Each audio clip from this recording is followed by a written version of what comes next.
વાત કરીએ જામનગરની. જામનગર શહેરમાં વરસાદી માહોલ. જામનગરમાં સામાન્ય વરસાદમાં જ પ્રશાસનની પોલ ખુલી ગઈ.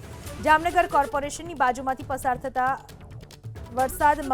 પહેલા જ વરસાદમાં પાણી ભરાયા. રસ્તા ઉપર સ્પોર્ટ્સ કોમ્પ્લેક્સ તરફ જતા રસ્તા ઉપર પાણી ભરાયું. પ્રથમ વરસાદમાં જ પાણી ભરાઈ જતા મહાનગરપાલિકાની પોલ ખુલી ગઈ. વરસાદે વિરામ લીધા બાદ પાણી ઓસર્યા. પહેલા જ વરસાદમાં પાણી ભરાઈ ગયા. હજુ તો ચોમાસાની સત્તાવાર રીતે શરૂઆત પણ નથી થઈ અને ત્યાં જ જામનગર મહાનગરપાલિકાની પોલ ખુલી ગઈ. સામાન્ય વરસાદમાં પાણી ભરાઈ ગયા. કોર્પોરેશનની બાજુમાંથી જ પસાર થતા સ્પોર્ટ્સ કોમ્પ્લેક્સ તરફ જતા રસ્તા ઉપર પાણી ભરાઈ ગયું. આ વિશે વધુ માહિતી આપવા આપણી સાથે જોડાઈ ચૂક્યા છે જામનગરથી અમારા સંવાદદાતા રવિ બુદ્ધદેવ. રવિ, પહેલા જ વરસાદમાં પ્રશાસનની પોલ ખુલી, શું સ્થિતિ થઈ હતી?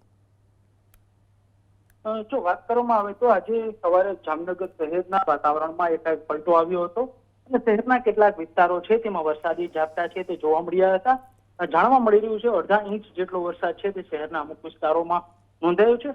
મહત્વની બાબત એ છે કે શહેરનું મહાનગરપાલિકા છે, મહાનગરપાલિકાની બાજુમાંથી જ પસાર થતો રસ્તો છે જે સ્પોર્ટ્સ કોમ્પ્લેક્સ તરફ જાય છે, તળાવની પાર તરફ જાય છે.